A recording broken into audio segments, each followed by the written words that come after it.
Well, I'd like to welcome all of you today for our program, our Authors on Architecture program, Driving Force. As many of you know, I'm Sion Winship, and I'm the president of the Society of Architectural Historians, Southern California chapter. We are, I believe, the largest chapter of the international organization of the same name. And as many of you know, we are all volunteer, and our board puts together these programs and other events throughout the year to educate folks about the rich built environment that we have in Southern California and beyond. We are actually here today to celebrate this book, Driving Force.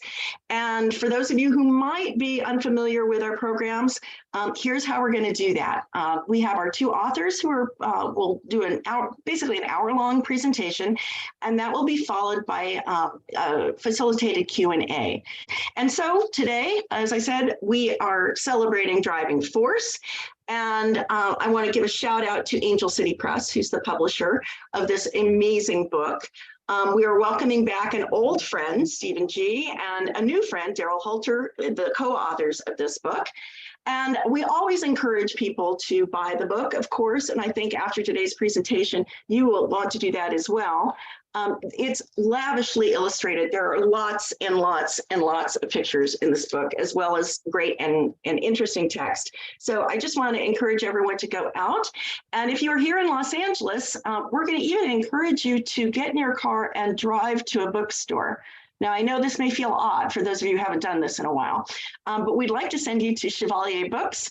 Our co-presenter, Darryl, today actually owns Chevalier Books, and we want to support him, and we want to support all in-person bookstores these days. So if you can, go to Larchmont, park in the Bank of America parking lot. I have it with a wink, wink, and a nod. I have it on good authority. You won't get towed, and get yourself over there and buy Driving Force.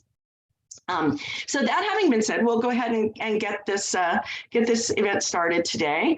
As I mentioned, we have two co-authors. One will be very familiar to those of you who have seen our Zoom programs, and that's Stephen G. Stephen is an award-winning writer and television producer based in Los Angeles. He is also the author of Iconic Vision, John Parkinson, Architect of Los Angeles, and he's the co-author with Arnold Schwartzman of Los Angeles Central Library. That was one of, I think, of our last in-person programs that we did before COVID hit. But you've seen him on our Zoom programs, and prior to that in the Santa Monica Library, I know.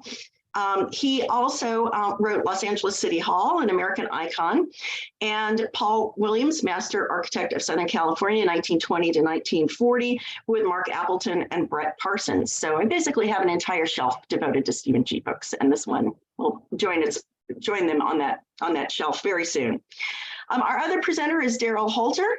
He is a historian, a former automobile dealer, urban revitalizer, and a musician. He served as the CEO of Downtown LA Auto Group of 8 dealerships. He was chairman of the California New Car Dealers Association and director of the Greater Los Angeles New Car Dealers Association. He was also the lead organizer and founding chair of the Business Improvement District that revitalized the Figueroa Corridor, the historic auto row of Los Angeles. And so in addition to that, he's an adjunct professor of history at the University of Southern California. He's taught at the University of Wisconsin, and he's also an author of several books, including The Battle for Coal Miners and Nationalization in France, Workers and Unions in Wisconsin, and Woody Guthrie in Los Angeles. So with that having been said, I will go ahead and we'll make you the host, Stephen. You can pull your presentation up, and we'll get started.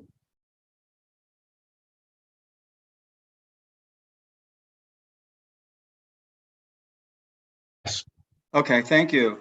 And thanks everyone for tuning in today. And this is really a lot of fun for us to talk with architects, in particular, Stephen. I mean, we haven't, the way Steve and I got together around this was the fact that chapter 3 is totally devoted to the whole question of the dealership facilities and the evolution of those facilities, and particularly in the Figueroa corridor. When I was working on this, I ended up talking quite a bit with Stephen, and pretty soon we started collaborating, and we collaborated on the final version of the book. But so there's a lot in chapter 3 about the role of architects. And I personally know the role of architects is very important in automobile dealerships because, I mean, I worked to build 6 of them in the Figueroa corridor, and I had to work with a whole bunch of architects. And I know how important they were in that process. So knowing the history about architecture of automobile dealerships is very useful, even today. We start with the question of, why did Los Angeles become a city of cars? And a lot of that has to do with larger issues like the climate, geography, population, and Hollywood, and a number of others. I'm not really going to talk about those. We discussed them in the book, but just to kind of move quickly through things, those are some of the reasons why LA had advantages during this period of time. But also, it took people to really make this happen, to really make cars to the broad numbers of people. And so, what was considered a fad became a necessity. And we found in the research that it was actually really interesting people who did all this and who figured it out. And they were doing something that had never been done before. And one of the characteristics also of LA is that the city of LA as a city and the automobile as the automobile developed at the same time, unlike the situation in a lot of other cities. And so that's another reason why the two were so closely linked. What were the obstacles to automobile retailing in the very beginning? What was interesting is that I started this project because I was given they were found in the California New Car Dealers Association offices. They found a bunch of old boxes. And they said, there's a bunch of old stuff in here that we're going to throw away. But somebody said, you better check with Darryl because he's a historian. And I went up and I found it. And what it was the minutes of the meeting, of the founding meeting of the Motor Car Dealers Association of Los Angeles, 1905, their founding meeting, and all the minutes of their meeting up until 1920, plus all the annual reports of the auto show in Los Angeles, which was started by the dealers. So I had these primary documents to work on, and then I started to do the research and then went through all the other literature. So there were a number of obstacles to making auto retailing something, to putting really large numbers of people in cars. And a lot of these obstacles are things that we never think about today. I mean, the first one was that the manufacturers needed working capital to make cars because they didn't have any money and banks wouldn't give them money, because they didn't believe in it. They said they'll never replace the horse. And so they relied on deposits from dealers. Dealers sent deposits to the car makers, and there were hundreds of them at the time. And that would pay for their working capital to go out and buy the parts they needed because they didn't make parts, and the people that they could pay to assemble those cars and then send that car off to the dealer for the customer. Also, the manufacturers didn't have a distribution network to even distribute cars. Third, they didn't have any money to put into facilities anywhere around the country. In addition, they had no financing that they could give to people to buy cars. And even if a car broke down, they didn't even have manuals, or of course, there was no such thing as warranties. And then there was a question of what happens if it's a used car, and what is a used car worth? And then finally, there were questions about female drivers who were becoming more important in influencing the decision of buying a car. And so as dealers tried to overcome these obstacles, they faced the continual problem of not having enough space to expand. This led them to recruit local architects to work with them on developing their facilities. So Stephen is working the slide. So Steve, let's start in with the first one. So here you see the first car in Los Angeles. This is the Erie Sturgis car going through Boyle Heights, and you can see what it looks like. Let's go to the next slide, Stephen. Now, if you break that car down, that Erie Sturgis car, you'll see what it's made of. These are the components. It's basically kind of a little carriage or a little wagon, 4 bicycle wheels, a tilling device to steer it, and then some kind of an engine to push it. In this case, it was electric. If you look on the right-hand side, you'll see a car that was made by a 17-year-old boy that the same year as the Erie Sturgis and this is Earl C. Anthony at age 17, and you'll see the components are essentially the same. You know, you've got basically a carriage, 4 wheels, a steering device, and some kind of a propelling. His was an electric engine that he made, and he becomes a famous automobile dealer and the founder of all kinds of things, which Stephen can tell you more about. Let's go on to the next. And here you see the beginning of automobile dealerships in Los Angeles. They start in bicycle shops because people that made, raced, and repaired bicycles and sold bicycles knew the most about many of the mechanical elements in an automobile. And so this is Ralph Hamlin's store on Main Street. This is the beginning of the first auto row on Main Street. Next. And here we have a picture of Hamlin in his more profitable days, not in the early years, apparently. Next. And here you have a Western Union telegram from Mr. Franklin, the owner of the Franklin Manufacturing Company that made cars, saying, if you give an agency, will you handle it exclusively? And answer. This is how Hamlin was chosen by Mr. Franklin to be the franchisee of the Franklin dealership. And exclusively meant that he would only carry Franklin. He wouldn't have competitors. It also meant that he would build some kind of a facility to facilitate the sales of the Franklin. Next slide. And here you see this is his showroom at the beginning. You see you've got bikes out in front of it, but then if you look in the back, you'll see automobiles, and there's one sort of in the middle of it too. So he's working on bicycles. Some of those bicycles are motorized, and he's got cars in the back. This is the way the automobile dealerships developed on Main Street.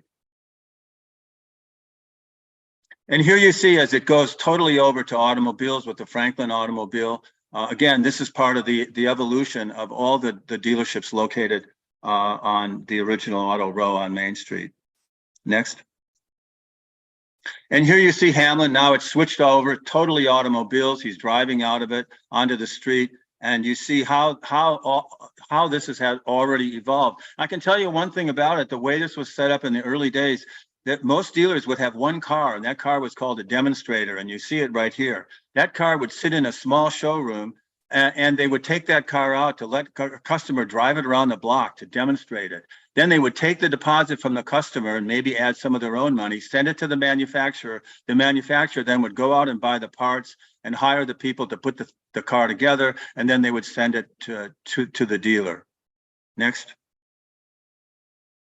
And here you see on the right is Main Street looking north, and then you'll see Spring Street is to the left of it, and they come together at 9th Street. But that is the first auto row.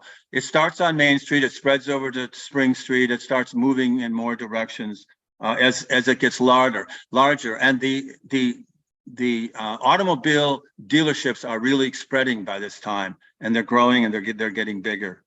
Next. And this is an example of how they had grown. This is from Touring Topics, which is the magazine of the Automobile Club. And this directory shows, think about this, 105 brands of cars and 70 dealerships. This is in 1910. And these are, mostly in that same area around Main Street, but now spreading west to Olive as they need larger facilities. So they have to start moving to places where they can either build larger ones or they can find larger buildings. Next. And here you see they are on Olive Street. You see how the cars are parked that way because it's so crowded with all these vehicles and all these vehicle sales. And this is, of course, the auto row is really expanding now. Next. And here you see Figueroa Street. You've got 3 cars, 3 lanes going north, 3 lanes going south, parking as well. This becomes the auto row beginning in about 1915 and extending on until even now, if you want to look at it that way. And so that's on Figueroa. As it moves west. Here's another shot of Figueroa from Venice. Looking north, you'll see the Flint automobile dealership there.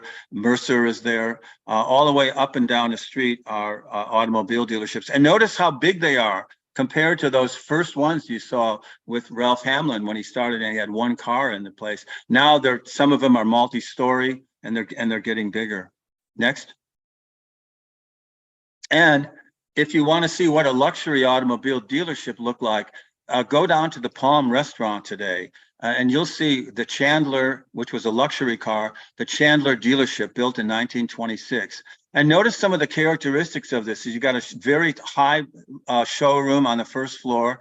You've got a second floor, and you've also got parking on the roof. Notice, though, one thing that you won't see is you won't see a sea of cars out in the front of it. That's a characteristic that we're used to seeing now. It's something that really happened after World War II. But during this period of time, a lot of people were still taking the streetcar down to get their car, and then they would drive their car home. So this is a characteristic of one of the really attractive automobile dealerships. In 1927, there were 126 new and used dealerships in LA, in downtown LA. Only 3 of them were outside of downtown LA, and 52 of these new and used dealerships were located on Figueroa and Flower. Next. One of the things that dealers had to figure out how to deal with was how to provide service for parts, especially for cars, especially at the beginning when there were no, when there were no manuals. And certainly no warranties. Warranties don't happen until much later. So you have independent repair shops. Next.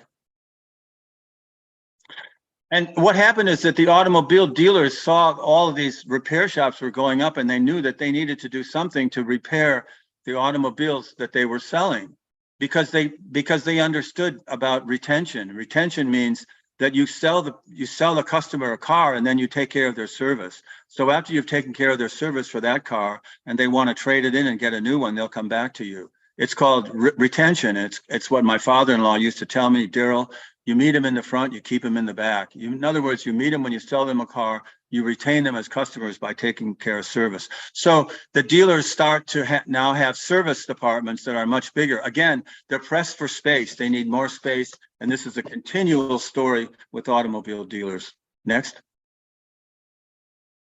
And so here you see Ralph Hamlin's new service department, and you see how large it is. And he's got all these really nice Franklin cars that are being worked on. This is an example of the kind of service buildings that were built by the dealerships as they expanded to take care of all their customers. Next. And here you see the parts and accessories.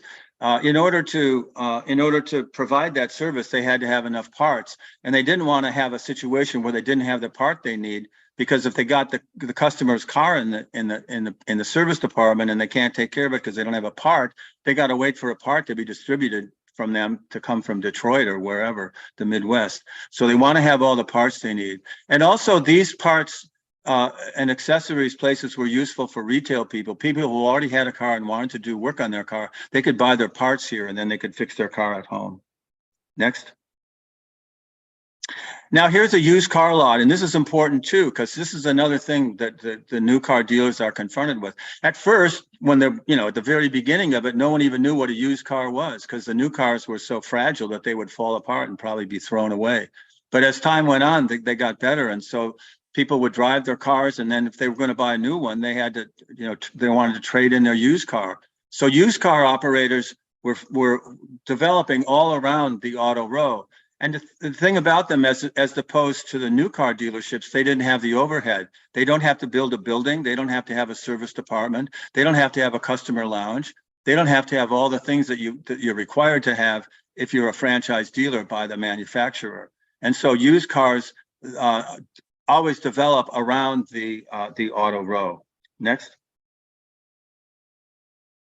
Now here we talk about women in cars, and this is particularly important because women increasingly, and it took a while for people to understand this, women increasingly were influential in deciding which car to make, which car to purchase. And women really liked the automobile because it allowed them to do things. In this case, they're driving out into the countryside. Next. In this case, they're driving during the Fiesta Parade, and there they go. Next. In this case, she's Anita King, an actress, is driving from Los Angeles to New York, and on the way getting all this publicity for Kissel car, which is the car she's driving. Next. And here I juxtapose these two images for you to understand why women were so important in automobiles. And this is the thing that a lot of people didn't know about. And I did the research on this and wrote an article. And by the way, the article was published by Mary Onvik, who you're going to be meeting, I guess, in one of your upcoming things. But she's the editor of the Southern California Quarterly, article on women and automobiles that I wrote. Notice on the left, this is an ad from 1902 from Studebaker, and notice that it's a Studebaker electric vehicle. And notice who's driving it. There's a woman driving it. There's a female passenger, and there they are happily going down the road in their electric car. Now, women liked electric cars, and they liked them for a number of reasons. And probably the biggest one, the first one, was they could be started with an electric switch because they were electric. They didn't have to be cranked. And so the women didn't have to worry about doing that. And mostly it was men who did the cranking. But there were other elements that you can see in differences between this 1902 versus this 1912 car on the right side. And some of the differences are because of what women wanted to see in cars. And what happened is that when all this oil was discovered in Texas and in Mexico, the price of gasoline really dropped. And when the price of gasoline dropped, the gasoline-fired automobiles gained a great advantage over all the electric ones. And so they were building up all their market share, and the electric vehicles were losing their market share. And so to try to promote their market share, they started to intensify their attempts to influence women to buy electric cars. And so they started to utilize features and design elements that women demanded. So notice on the left and on the right, what's the most important thing for women to have besides the crank? A windshield so their hats don't blow off. So you see that on the right. Windows on both sides, you see that on the car on the right. You'll also notice that there's it's hard to see in this, but there's upholstery in the back because they rather have upholstery on the seat. We can't see it, but there's a glove compartment in there for the ladies to have their gloves. You'll also notice that it's lower to the ground. It's built so that they can get in and out of it. And it also has a cover, which was unusual. It wasn't until 1920 that almost all cars had covers on the top. So these design elements that were demanded by women and were implemented by electric cars were copied by the gasoline cars for them to try to keep up with it. And so you have this very interesting thing that not too many people knew about how women were influential in the design of automobiles in America. So essentially, what the book is about is essentially how LA became a city of cars and why, and how these risk-taking entrepreneurs were really the driving force in making this happen, transforming the automobile from a luxury to a necessity. So that's really what I wanted to talk about today, but I want to turn it over to Stephen, who knows a great deal about the architectural aspects of the dealership facilities. Well, thank you, Darryl. I'm going to talk a little bit about some of the individual dealers featured in this book, their contributions, the architecture that they commissioned. I'm going to take a little bit of a detour and talk about John Parkinson as the city's preeminent architect at that point, and how he was involved in automobiles, and then wrap it up by talking about the auto show, which was started by the auto dealers as a way of selling cars. But firstly, I wanted you to look at what a typical dealership at the turn of the century looked like in Los Angeles. This is the Haynes Agency at East 9th Street. You see it's a simple wooden structure. It's poorly lit, oil stains on the floor. There's a small desk in the back that serves as the office, and an area in the back for gasoline and repairs.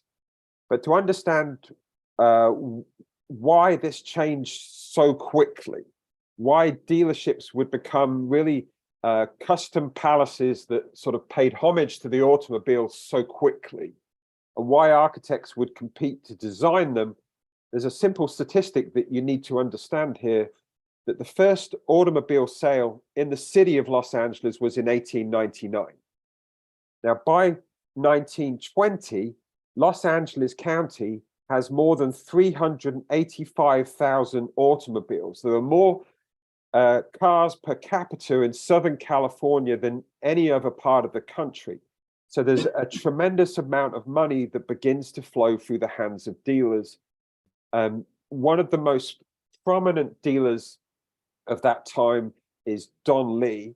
Don Lee entered the automobile business in 1902 as the Oregon and Washington distributor for Cadillac. He moved to Los Angeles in 1904, where he sold Buick. In 1906, when Cadillac transitions from an economy vehicle to a luxury vehicle, he starts selling them in this showroom on Main Street. Now, Don Lee understands that you need if you have a prestigious car, you need a prestigious showroom.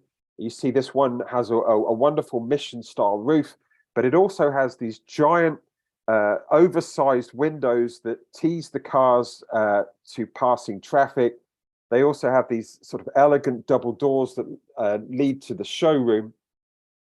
Don Lee would become renowned for the customization of cars. And in 1919, he takes over the Earl Automobile Works. They changed the name to the Don Lee Coach and Body Works.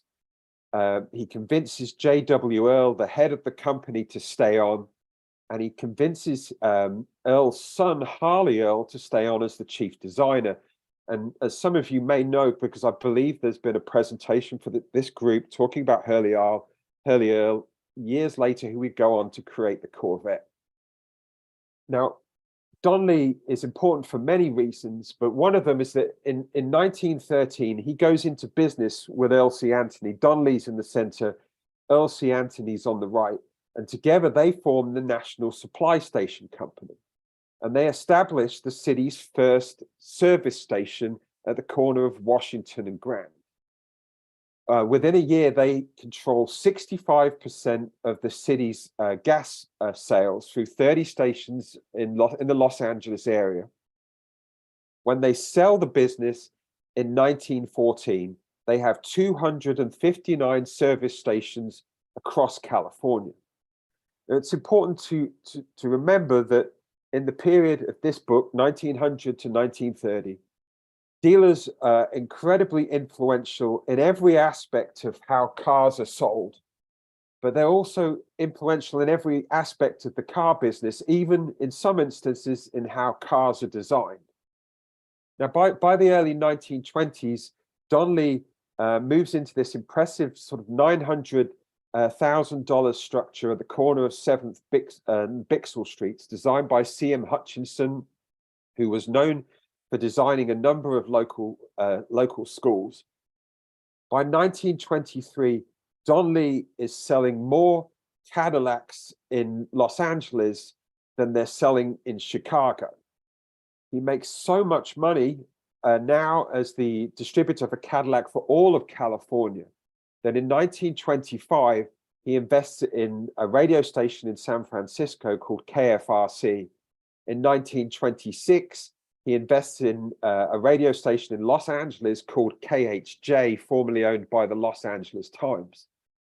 Both of these radio stations are set up in the respective dealerships in both of those cities. Both of them were intended primarily as a way of selling cars. In 1931, Don Lee sets up an experimental television station called W6XAO that we now know today as KCBS. Now, I said earlier that the first automobile sale in Los Angeles was completed in 1899. It was completed by this guy. He's William K. Cowan, born in a log cabin in Missouri, came to Los Angeles with the intention of being a jeweler. A passion for bicycles led to a position with the Rambler bicycle store that he would later manage and later own. He saw one of the first horseless carriages on the streets of Los Angeles. And he said to his family, if I can ever get my hands on one of those things, I'm going to sell them right here. And he made good on that promise. After 3 months of negotiation, he completed his and the city's first automobile sale in April 1899 to a local resident, Stephen H. Hall.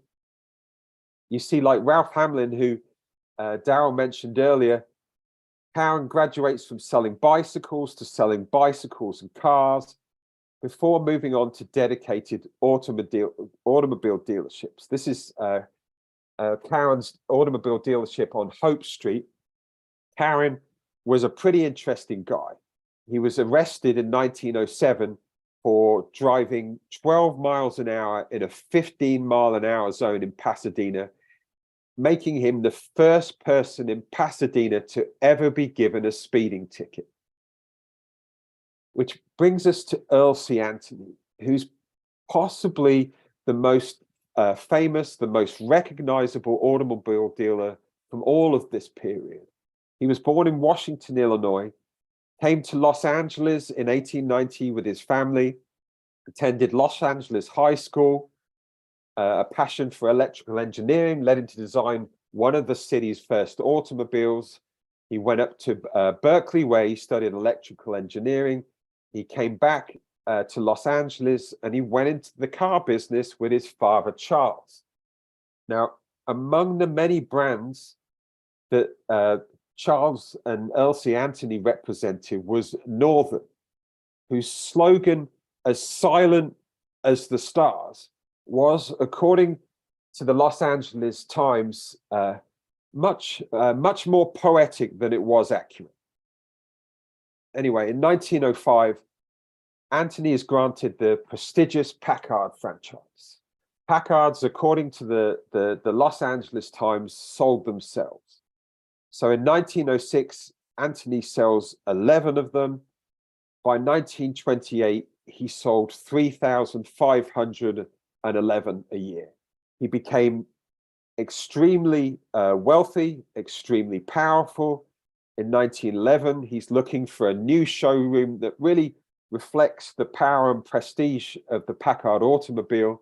So he turns to the city's preeminent architectural firm of Parkinson and Bergstrom to design a new facility on 10th and Hope Street.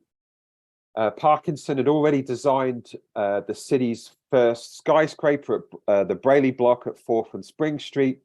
He'd already designed the city's first world-class hotel, the Alexandria at 5th and Spring Street, and a host of other structures. By 1915, when John Parkinson and Edwin Bergstrom go their separate ways, Parkinson, by his own estimation, suggests that the firm had designed 80% of the modern office buildings in Los Angeles. So I'll just get back. Parkinson, much like Anthony, has a passion for cars. In 1906, he bought a 20 horsepower Model D Franklin touring car from Ralph Hamlin. 2 years later, when he's involved in an automobile crash at 9th and Flower Street, he's driving the latest Peerless touring car. In 1921, he did what he often did, which is he went to the Los Angeles Automobile Show and bought a custom car right off the showroom floor. In this instance, it was a dark red special sport 4-passenger Templar with black fenders. He recognized it was the star of the auto show, and he purchased it for himself. So when we talk about Earl C. Anthony, we have to remember that he was a particularly difficult person to work for if you were an architect.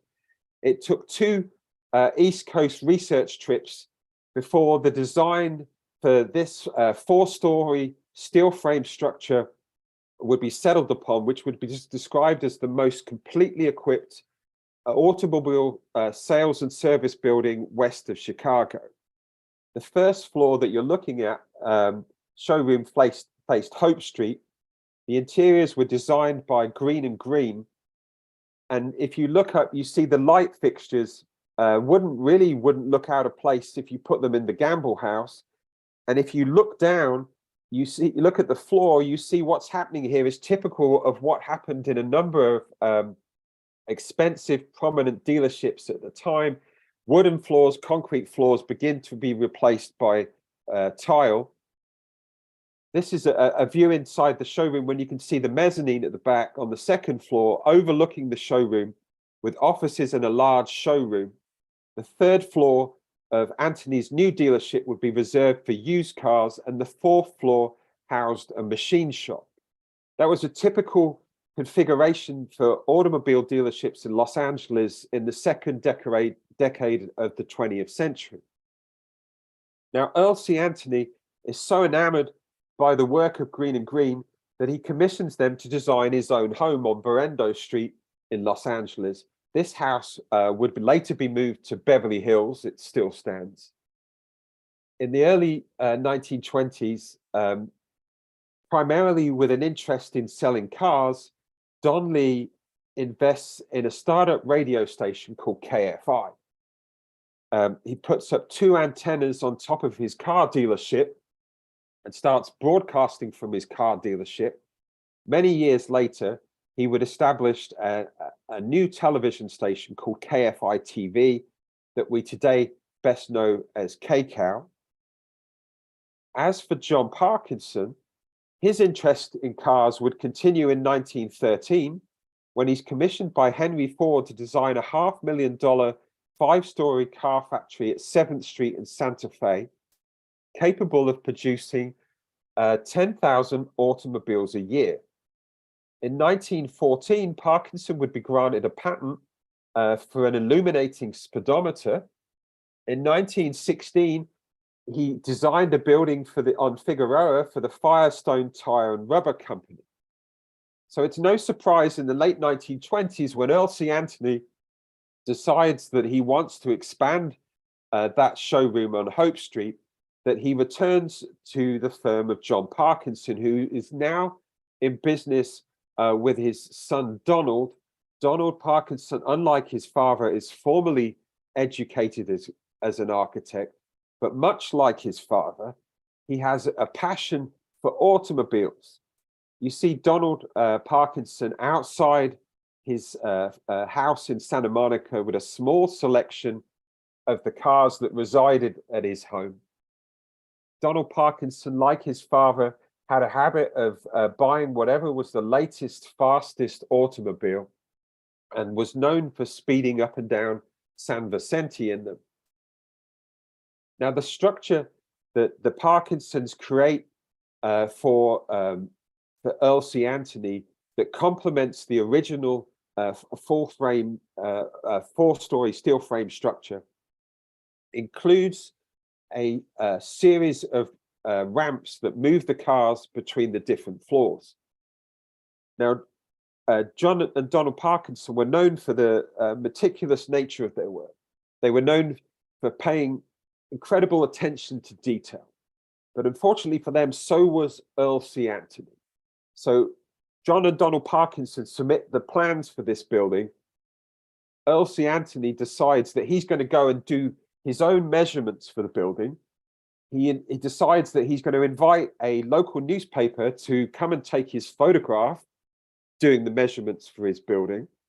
He's going to go out and commission his own scale model for the building, and even creates scale models of Packard 8 cars that he can push up and down them, and goes back to Parkinson with a bunch of revisions. One of the best quotes I found while sort of doing the research here about Earl C. Anthony that I thought that really summed up his personality and what he was like to work for as an architect came from a Los Angeles Times reporter who said that Earl C. Anthony was a really interesting guy to talk to as long as you had something interesting to say. Anyway, for the interior of his new showroom, he turns to San Francisco Bay Area architect Bernard Maybeck, who as you're probably familiar with for designing the Palace of Fine Arts, the First Church of Christ Scientists, and many other important works. Anthony convinces him to design his new showroom by giving him a specially made black and silver 1929 Packard Phaeton. A year earlier, Anthony had also commissioned him to design his Los Feliz home, which features Moorish, Greek, and Roman details. You see the rounded tower, tile roof, and of course, many of you probably know that house is now owned by pop star Katy Perry. Now, as for the showroom, Maybeck blended architectural styles. Here you see the Byzantine columns black marble, travertine capitals and corbels.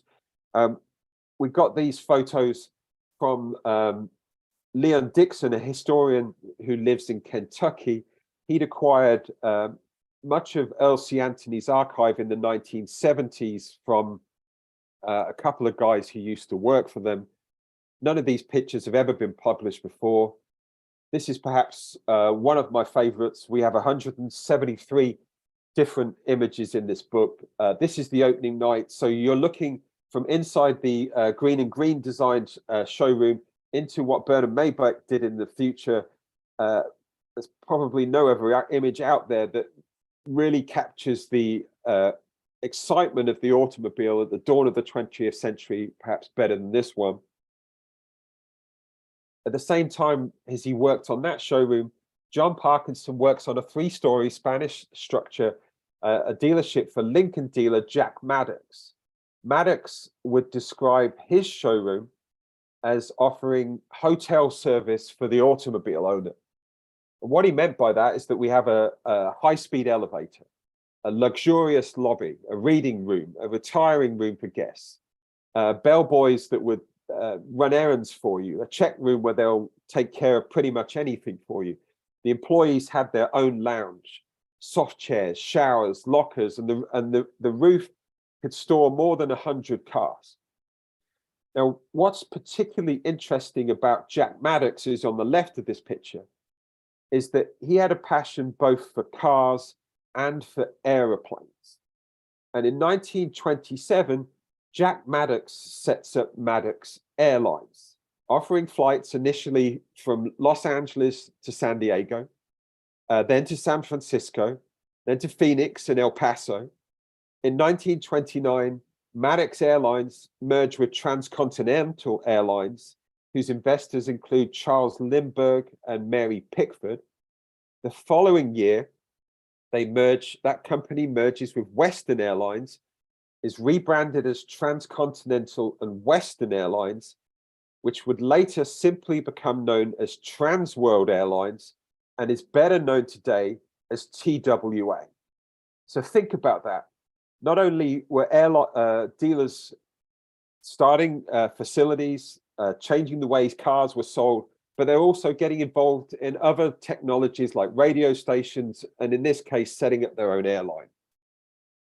John Parkinson in 1929 designed a sales and service building for Douglas Longyear, Packard dealer in Hollywood. That was built in 1930. We also include in this book Parkinson's concept for a never-built sales facility for the Troy Motor Sales Company. Prior to working on this book, I worked on one about Paul R. Williams, the first African-American member of the American Institute of Architects, and a remarkably prolific architect who Earl C. Anthony would commission to design a new showroom in Beverly Hills in the early 1930s. I'd be somewhat remiss if I didn't mention the considerable contribution to the automobile and sales facilities of Los Angeles by the firm of Morgan, Walls and Clements, including the Lord Motor Company facility on Figueroa Street. P.A. Lord, who started the company and owned it, famously refused to sell cars on Sunday because of his religious beliefs. Now, many of the dealers in this book, like many other people in this time, and perhaps many people today, came to Los Angeles to reinvent it themselves. And Wenceslao Felix is really a classic example of this. He's born into the Arizona Territory in 1891 to Mexican-American parents, moves to Los Angeles where he sells luxury vehicles for the Leach Biltwell Motor Company. He transitions to selling Chevrolets. He works his way through the ranks and is awarded his own dealership. He is an ambitious mover and shaker. He becomes well known on the Los Angeles social scene. He becomes friends with Patrick Sullivan, who's behind the iconic Felix the Cat cartoon. And the two men strike up a deal. Because Felix the Cat and Felix, the car retailer, share the same name. They agree that there's a cross-marketing opportunity that exists. Felix, the car salesman, would be able to use Felix the cat to sell cars. And in exchange, Sullivan and his buddies would get good deals on cars. It was really a marketing masterstroke that still defines the oldest continually operating dealership in the city. Here you see Felix breaking ground on a new dealership at 12th and Grand in the early 1930s. This facility had previously been located at 11th and Olive Streets. You see this dealership go up and the Art Deco influence creep into his design. Felix was as passionate about selling cars as he was about polo. He was involved in a polo match in the early 1930s at the Riviera Club. He was playing against Snowy Baker, one of Australia's most famous athletes. The two men collide. Felix would be taken to Santa Monica Hospital, where he would later die of his injuries. Now, I included Paul G. Hoffman in here because his story is quite simply incredible. Paul Hoffman, like Winslow Felix, comes to Los Angeles to reinvent himself. He's a college dropout. He drops out of the University of Chicago because his grades simply weren't good enough. He arrives in Los Angeles, where he's hired in 1912 to sell Studebakers.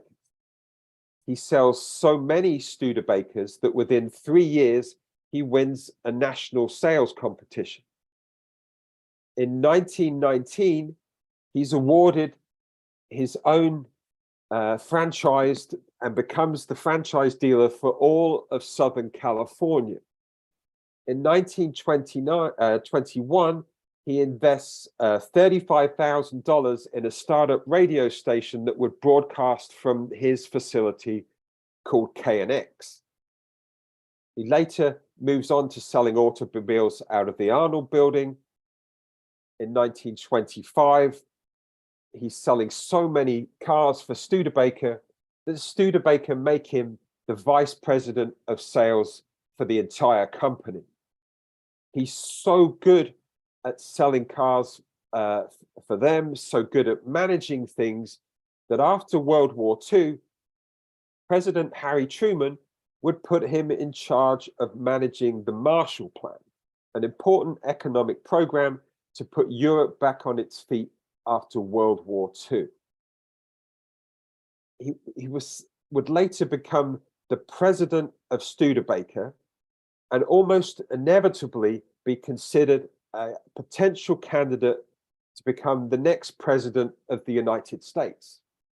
And yet he would reject the notion, saying that being a good businessman or a businessman was really no qualification to run a country. Which brings us back to Ralph Hamlin, who Darryl mentioned earlier, who sold bicycles, he raced bicycles, he sold cars, he raced cars. He graduated from a fairly simple facility on 11th and Olive Streets to a custom-built palace, really, on Flower Street. He made so much money selling cars that in the early 1920s, in 1923, in fact, he did exactly what I would have done if I'd had his type of money. He figured out a way to get to Egypt to check out King Tut's tomb for himself. Now, this photograph seemingly has absolutely nothing to do with cars, which is primarily why it's not in the book. But the first time that I saw it, I simply couldn't stop staring at it. It's just so remarkable to see a Los Angeles car dealer in front of the pyramids. And it's one of a number of photographs I got from his relative Kerry Goughton, who I believe is watching today. And I thought it really had nothing to do with cars until she sent me an image of Hamlin's Franklin dealership in Hollywood. And I just looked at it and I wondered if that trip had somehow given him more of an open mind to what Morgan Walls and Clements were trying to convince him of doing here. I'm going to end by talking about James Conwell, who was really considered the dean of early Los Angeles automobile retailers. He'd managed factories that made cars before he sold cars. He sold Maxwell cars on Olive Street, a position that he combined with his other job, which was president of the Los Angeles City Council. He timed his vacations as president of the Los Angeles City Council to coincide with the Los Angeles Automobile Show that he had helped organize. The first Los Angeles Automobile Show was held in 1907 in the Morley skating rink downtown. The second Los Angeles Auto Show was held in 1909 in the Hamburger department store. It was Conwell's idea, and you see him on the far right of the picture here, to start holding Los Angeles auto shows inside of a tent. Tents were fantastic because they offered maximum flexibility. They could be assembled really easily. They could be moved to different locations. If you needed to expand the auto show because you had more cars, you simply rented more tents. It became a civic, really a symbol of civic pride, how these tents were decorated. The only downside of holding an auto show inside of a tent is that tents were extremely flammable. And in 1929, the Los Angeles Auto Show tents caught fire. 329 cars would be destroyed. It was the worst automobile disaster of its type in the country. Remarkably, dealers who organized the show, again primarily as a way of selling cars, were able to restage the show 27 hours later. All of the dealers in this car shared a similar vision of Los Angeles as a car-based city. Now, whether that vision survives into the future, nobody knows, but it's undeniable that these architects made a considerable architectural contribution to the city. But what does this book tell us at the highest level? Well, at the highest level, I would say it's really a reminder, perhaps an example, that the right technology at the right time, at the right price point, can literally change everything. And with that, I'll hand it back to Sian and any questions you have. Well, that was just fascinating. Just when you think you know everything there is to know about Los Angeles, or everything feels old hat, you get a presentation like that that is really just extraordinary. So fantastic work, both of you. So now we're going to have the opportunity for anyone who wants to ask Darryl and Stephen some questions. So I wanted to ask you, Stephen, you showed that fantastic photo of the Felix Art Deco showroom. I don't know that you mentioned the architect's name. Do you happen to know who was the architect of that particular showroom? I'm not sure actually. I think I don't want to pass a hard question on to you, Darryl, but it's always best. It's better to recognize Darryl's connection to the history of that dealership and his family's connection. But I actually don't know the architect of that off the top of my head. I don't really know who it was either. You know, when my father-in-law bought Felix Chevrolet in 1955, it had already it was in that facility. Oh wow! In fact, my wife worked there when she was 13 years old in the summertime in that exact structure. But I don't really know who the architect was. The building is still there. It's owned by Chinese group now, and I've heard it may be sold again. I'd actually like to know. I wouldn't mind buying it myself. Yeah, it's just a gorgeous building, I have to say, and the story of all of those early salesmen were just fascinating. Clearly, what a, you know, like you said, Stephen, what an interesting opportunity for people who wanted to reinvent themselves. If they got into the automobile industry, that was certainly a rocket ship for doing that. I also wanted to ask you guys, because we talked about it a little bit on our prep call. There's that sort of, it's beyond your period from the book, but I know you know a fair amount about it. And people often say that the car destroyed Los Angeles's light rail system. Can you shed a little light on whether that's a myth and maybe what really is the case about that? Well, I'm not an expert in that particular field. However, that story was one I always thought was the story until I moved to LA. And I was a professor of history at UCLA, and one of the PhD candidates wrote a dissertation on this whole question, Scott Bottles, and published his book about it, and really says that is really a myth about how that all happened between General Motors and the bus companies. And in fact, I think what we found out, and we talk about it a little in the book, you have to recall that the way that the residential developments were set up in LA was kind of different than in other cities. In other major cities, they already had a light rail system or a subway system in place. And they were well established in terms of what they were trying to do, moving people to live around the city on a whole range of things. But in LA, it was developed by the Huntington group, and it was streetcars that would take you out to some place where they would sell real estate to you. And so all these people would be grouped in all these different places around the streetcar, where the streetcar stopped.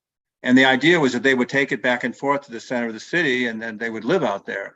But when people had the opportunity to have a car, then they were free from being nailed down to when that train's going to come and when it's not, and they didn't have to ride on it anymore. A lot of people felt that the trains weren't very fun to ride on any longer, that they weren't being kept up properly. There's a whole debate about this, but I think if you read Scott Bottle's book on it, you'll see the real story.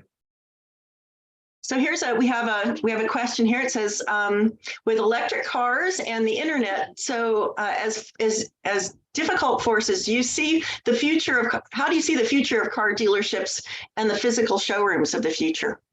Well, that's a good question. It's one that I've been involved in myself with the rebuilding of Felix Chevrolet, which I've done. That's like the 7th automobile dealership that we've built, or in this case, we're keeping the historic showroom and the historic sign intact, but everything behind it has been rebuilt, knocked down, and it's all new now. And it's 4 levels high, and it has stackers which stack up cars on top of each other, going 4 high. There's 160 of those on the roof going up into the sky.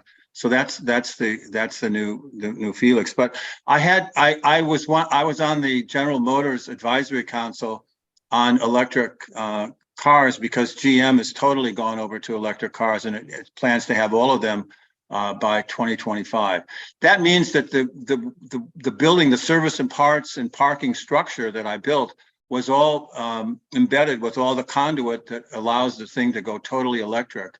And because it was new, we were able to do it that way. Now, automobile dealerships that aren't new, aren't set up that way, and they have to kind of work around that. And it's expensive and it's difficult, but they'll do it.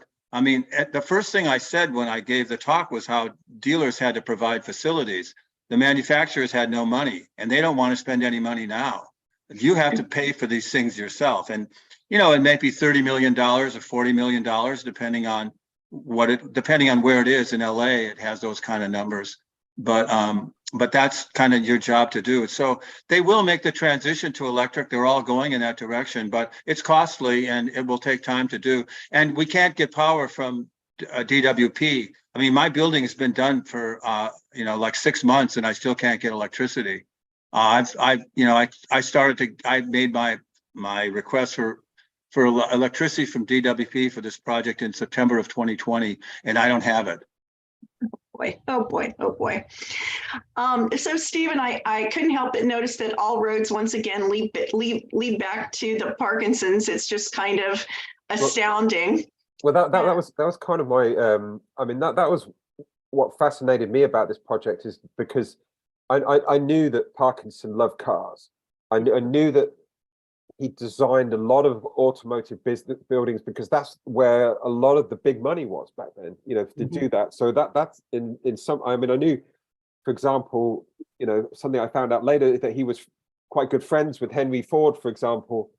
And that's what really sort of enticed me, you know, to really want to work on this, was just that that was part of my knowledge of, or a big knowledge gap for me in Parkinson's story that I didn't know. And it was an important one to fill because you can see, you know, through these images that cars are such an important thing that are going on in that period. And if you want to be a successful architect in that period, you're going to have to be designing buildings at some point that somehow connect to them. Indeed, indeed. So I do want to give one other shout out here because we want to send everybody to Chevalier Books, okay, which is at 133 North Larchmont in Larchmont. Please go there. Please buy the book. It's fantastic. And there's a lot more to the story than even what our authors have been able to share today with us. So I hope that everybody will go out and do that as well. Thank you to both of you. It's just been a really amazing program today. And I know that you'll have more and exciting projects in the future. So great. It's great to see you, Stephen, and it's great to welcome you into the family, Darryl. We hope that you'll come back and do future projects and books for us. So thank you, everybody, for joining us today. Please come back again next Sunday for talk about brutalism and the architects behind it. And we will see you soon. Have a great week, you guys. Take care.